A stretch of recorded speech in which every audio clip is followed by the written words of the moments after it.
מקווה שלא הכנת לי שאלות קשות. שאלות פשוטות. אז ערב טוב לכולם, לי קוראים דניאל מרקוס, אני פרמדיק באיחוד הצלה חוף כרמל, במסגרת סיפור 555, אני מראיין היום את רונן, ערב טוב רונן. ערב טוב.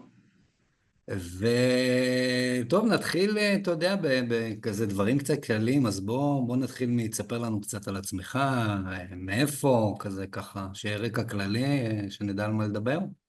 כן, אני בן 57, עמד 58, נשוי, אבא לשלישייה גאה בני 14 וחצי עוד מעט. שלישייה.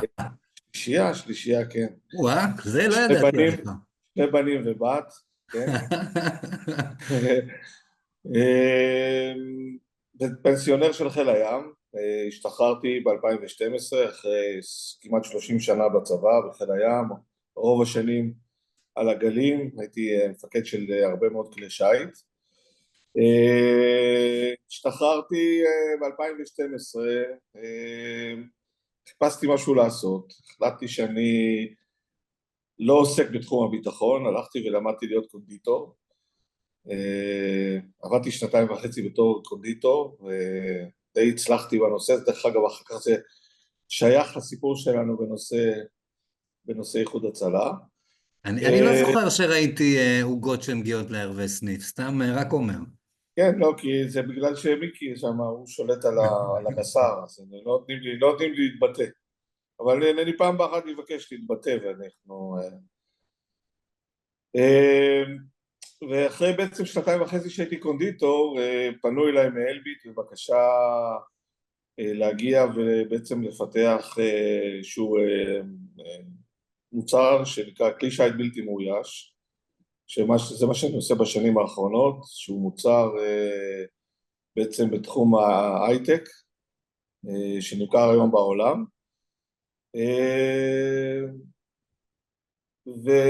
ובמשך השנים תמיד חיפשתי איפה אני יכול לתת.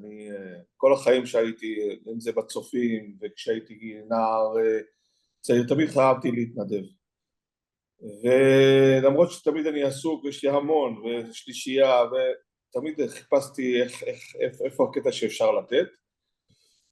והאמת שדי התאהבתי בנושא הזה של לעזור לאנשים, והחלטתי שאני הולך בעצם לפני 2.5 לעשות קורס חובשים, ולהתנדב באיחוד הצלה, וזה בעצם מה שאני עושה היום, גם מתנדב בתור חובש, גם מתנדב בחדר מיון ברמב"ם, ואולי כשאני אהיה גדול אני אלך ואהיה פרמדיק כמו יו"ר דניאל, שיהיה לי קצת זמן אני אעשה את זה גם.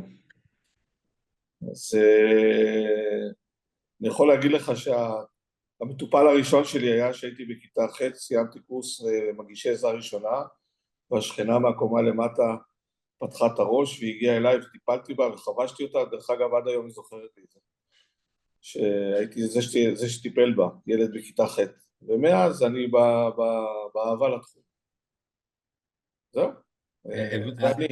כשאתה אומר בתור נער, אז התנדבת במד"א בתור נער, או שזה סתם היה עשית לא, קורס? זה היה קורס מארים, לא התנדבנו, זה לא היה כל כך מוכר אצלנו העסק הזה של מד"א, אני הייתי יותר בצופים, אתה יודע, מדריך של בני נוער, ראש גדוד, בעצם עד שהתגייסתי לצבא הייתי בצופים, פעיל הרבה בצופים.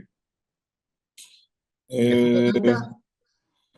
אז נולדתי בבת ים, גרנו המון שנים בתל אביב, ובאיזשהו שלב עברנו לגבעתיים, וכשהתגייסתי לקורס חובלים בעצם עברתי לחיפה, שם גרתי עד שהשתחררתי, ואז עברנו פה לבונים, זאת אומרת אנחנו כבר בבונים 12 שנה. אוקיי. רוב החיים הבוגרים שלי עשיתי בחיפה. עשית חיפה. בחיפה. גדלתי בחיפה, כן. אוקיי, אז בוא רק כזה, דיברת טיפה על הכניסה להתנדבות, אבל למה בחרת להתנדב? כלומר, מה גורם לאדם? זה שזה מקסים וכולנו, אתה יודע, בתוך אותו סרט, אבל בעצם יש איזשהו משהו שהוביל אותך לזה, או ש... תשמע, אתה יודע, כשהיית בצבא נתת את הדברים, עשית את הדברים, הרגשת, הרגשת שאתה עושה והרגשת שהרבה אנשים סומכים עליך וכולי. כשאתה משתחרר משגרה כזאת של 30 שנה, אתה מתעורר בבוקר ופתאום אף אחד לא מתקשר אליך ולא שואל מה לעשות ואיך לעשות ולא מתייעצים איתך ואתה מרגיש די בחלל ריק.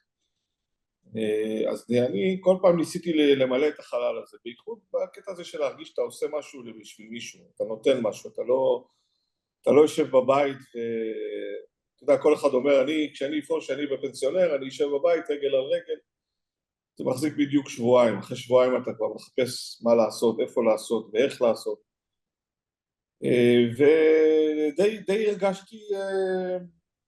הרגשתי ריק, הרגשתי